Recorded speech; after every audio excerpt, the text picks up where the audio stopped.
Hi Gemini, welcome po sa ating channel. Ito ang inyong Daily Gabay Tarot reading for October 17, 2024. Please be reminded kung naka-resonate kayo, comment down. Kung hindi ko naka-resonate, ibigay niyo po sa iba kasi channel reading po ito. This is for you Gemini, ngayong October 17, 2024.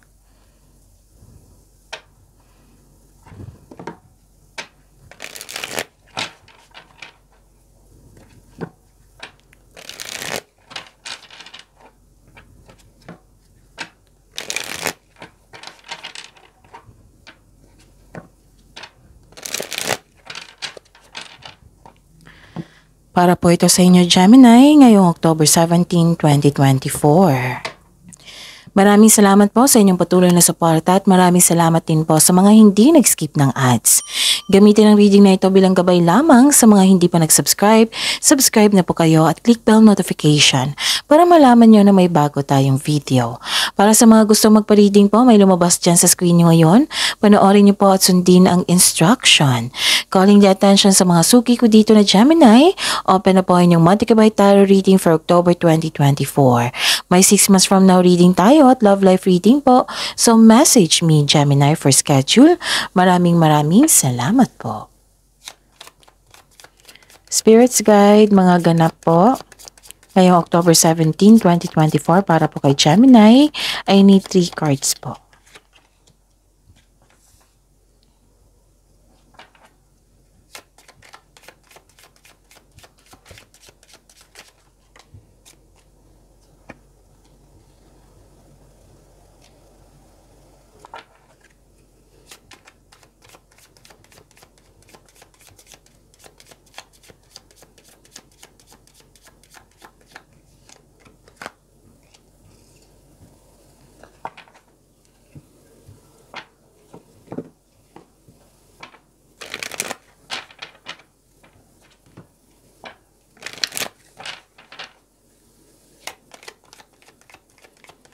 Spirits Guide, mga mensahe nyo po para kay Gemini ngayong October 17, 2024. I need 2 cards po.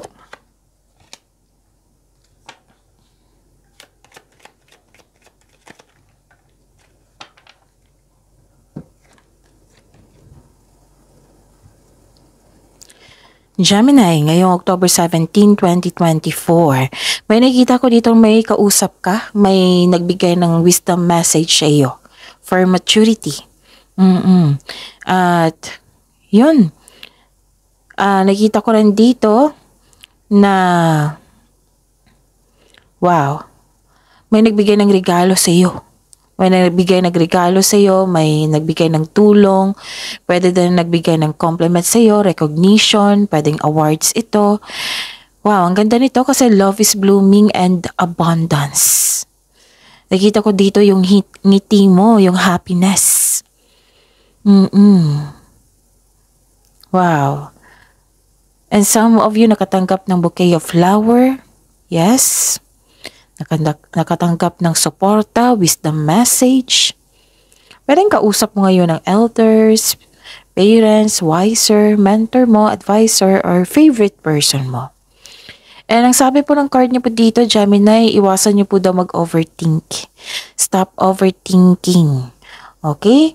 Kung paano mag-stop, kung paano i-stop yung overthinking na yan.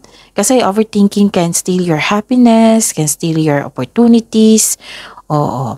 So, stop overthinking. How to stop overthinking? Kung palagi mong iniisip na problema, bigyan nyo po ng solusyon. Kung hindi pa kaya, bigyan nyo po ng i-change channel nyo.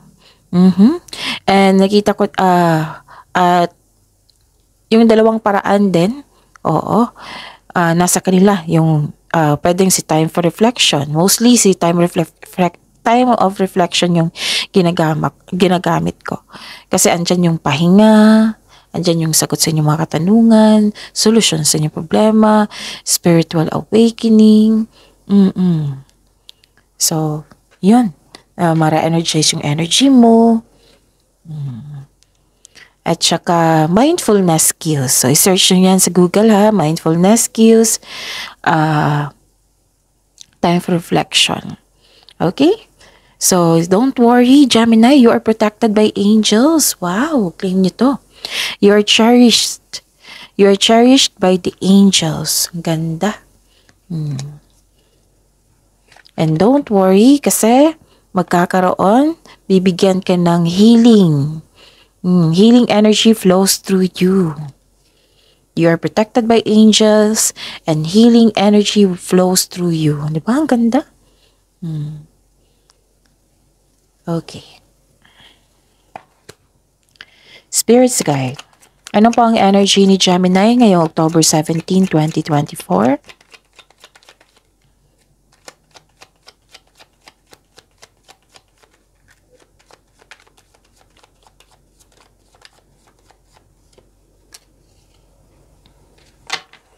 The clarification of this card po.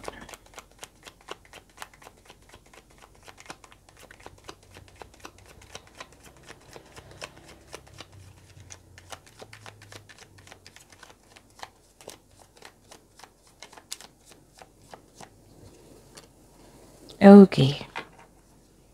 Sa mga may oras dyan ha, kung gusto nyo po, Gemini, panoorin nyo po ang last 4 days kabay tarot reading nyo po. Like for example, napanood nyo ito ngayong October 17, 2024. Panoorin nyo po yung 16, 15, 14, and 13. Kung may narinig o may nakita kayong repeating message, kailangan nyo po iyan bigyan ng atensyon. Kung maaari po ha, bigyan nyo po ng solusyon at aksyon. Remember Gemini, at the end of the day, alam mo na ikaw lang ang taong may kakayahan at responsable na gumawa ng sarili mong katotohanan at kinabukasan. So ano yung energy mo, Gemini? Inom muna ako ng tubig ha, saglit lang po.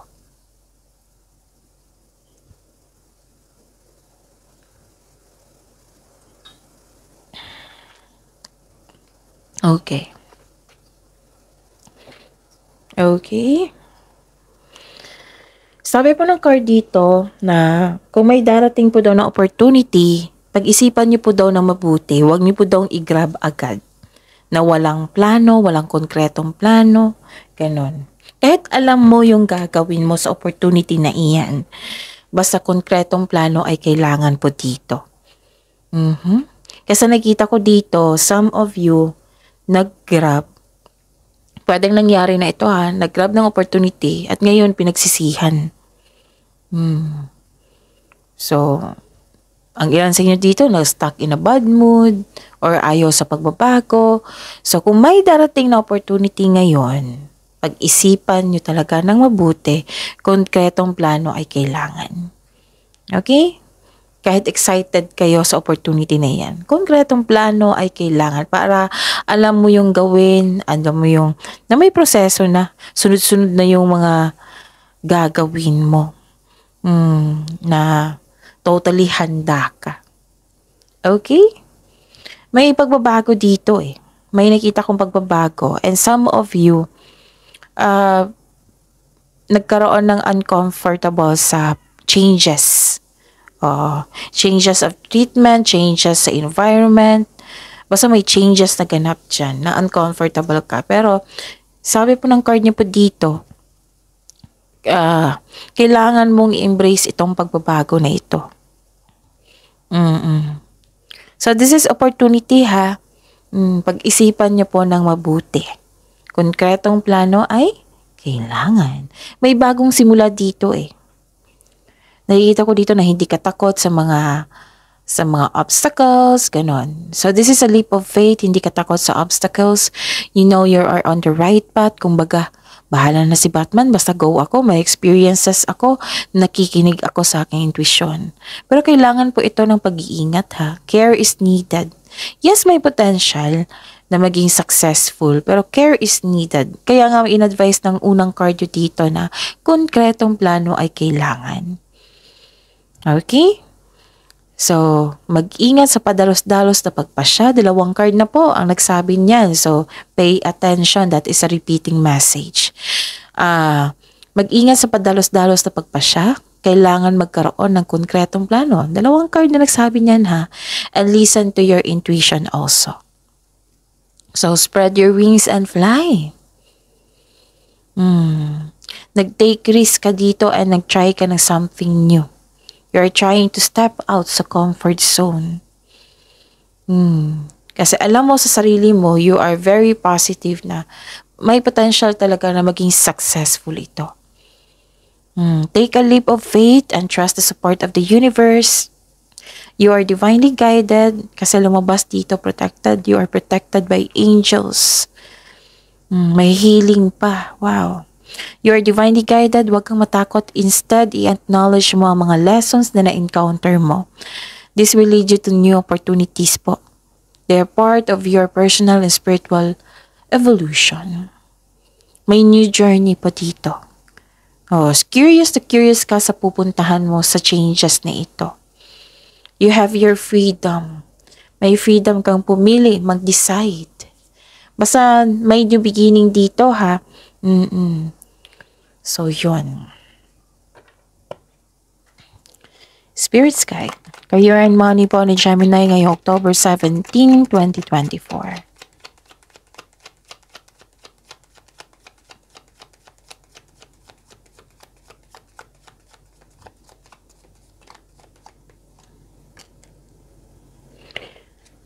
Career and money po.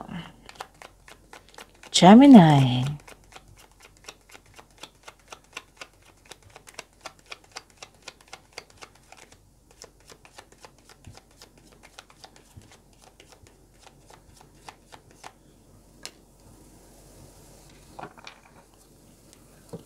Okay. Excuse me.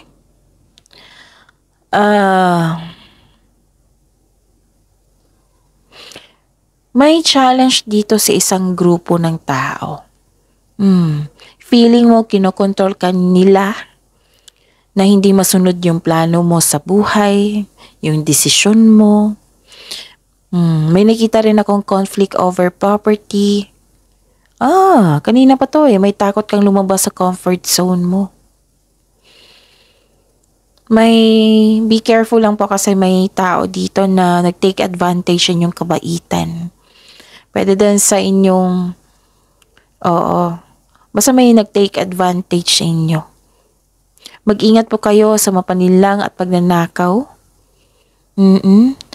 Kasi may nakita kong abundance dito and wealth na matatanggap mo. Pwede nakatanggap ka ng mana, pensyon, retirement o masaganang ani ng buhay. Oo. At saka, yun. May natanggap kang pera dito, mag-ingat kayo.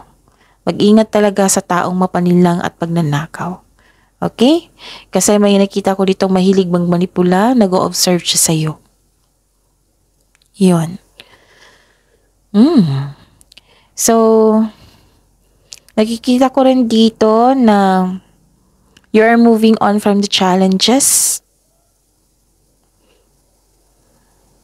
Oo, parang may nawala sa'yo or nalampasan na opportunity. Pwede nangyari na yan ha. Tapos,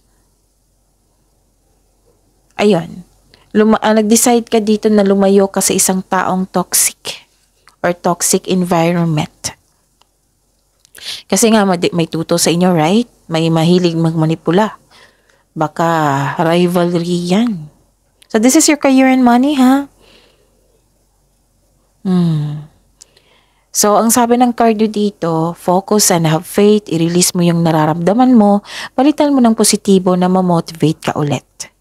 Believe in yourself, think positive, na makabangon ka ulit, and have faith ng divine can lift you out of any period of loss. Magtiwala sa kung ano ang darating, kahit na hindi ka komportable sa sandaling ito, makukuha mo ang kailangan mo, ang sabi ng card. Kaya huwag mag-alala. Kapit ka dito, you're protected by angels, at nagbigay ito ng blessings na healing energy flows through you. So you are focused on mind healing instead of suffering. Kasi lumalayo ka na umiiwas. You are moving forward na. Tinutulungan mo yung sarili mo. Kaya nga ang sabi ko sa inyo, parang nangyari yon na may na-miss na ka ng opportunity or may toxic na tao dyan or may nawala sa inyo. Ganon. May naisip kayo dyan sa yung nakaraan na nagpapahirap sa iyo. Tapos ngayon, tinutulungan mo yung sarili mo to move forward. So now, you're focused on mind healing instead of suffering. Okay? Tama tong gagawin mo na umiwas ka sa mga toxic na tao na pumipigil sa inyong growth. Kasi parang may pumipigil sa inyo dito, Gemini. Okay. So this is the clarification ha na may natanggap kayong wealth, yung sabi ko kanina, or malaking pera, which is abundance daw for me. And this is a clarification of your cards here, abundance. Spirit's guide. Love life, self-love, partnership, and romance ni Gemini ngayong October 17, 2024.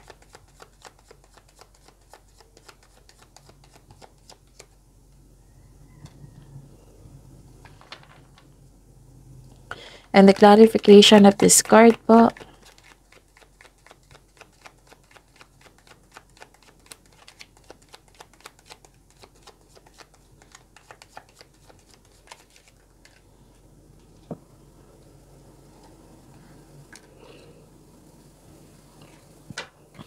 Maraming salamat po sa patuloy na tiwala at suporta sa ating channel.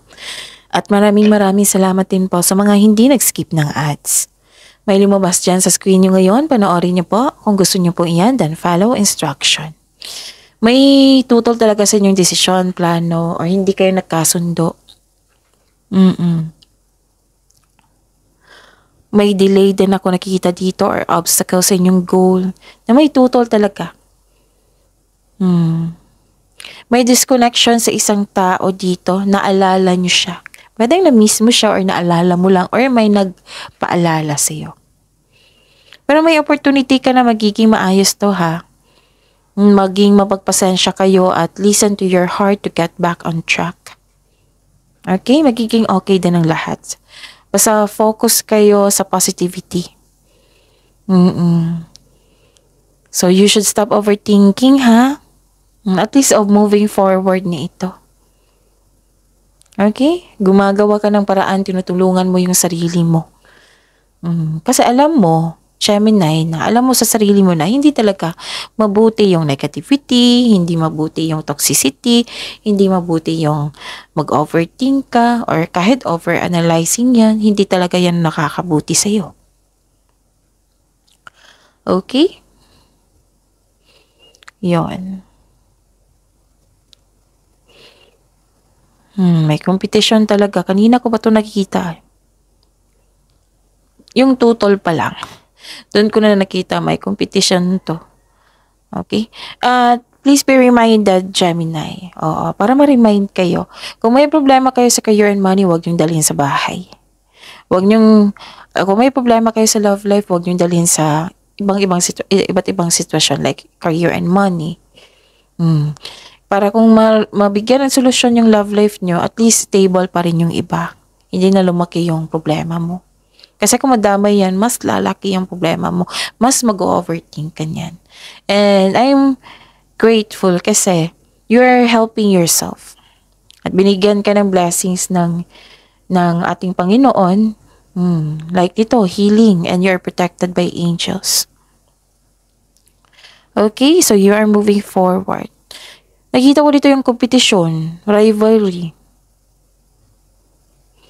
Sa mga single dito, gusto mo munang makipag-date sa ilang tao bago ka pumasok sa exclusive relationship. Tama nga naman. Mas mainam talaga na kilalanin mo muna kung swak ba kayo sa isa't isa. Naging wiser ka dito, Gemini. Ayaw mo mag-waste ng time.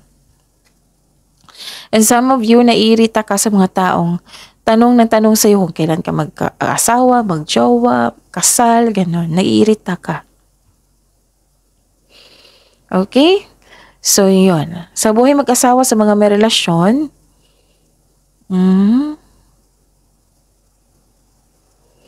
parang may isa sa inyo nagsisinungaling, no? Kasi may nakita kong mapanlin lang dito. Or may concern kayo sa isang taong mapanlin lang.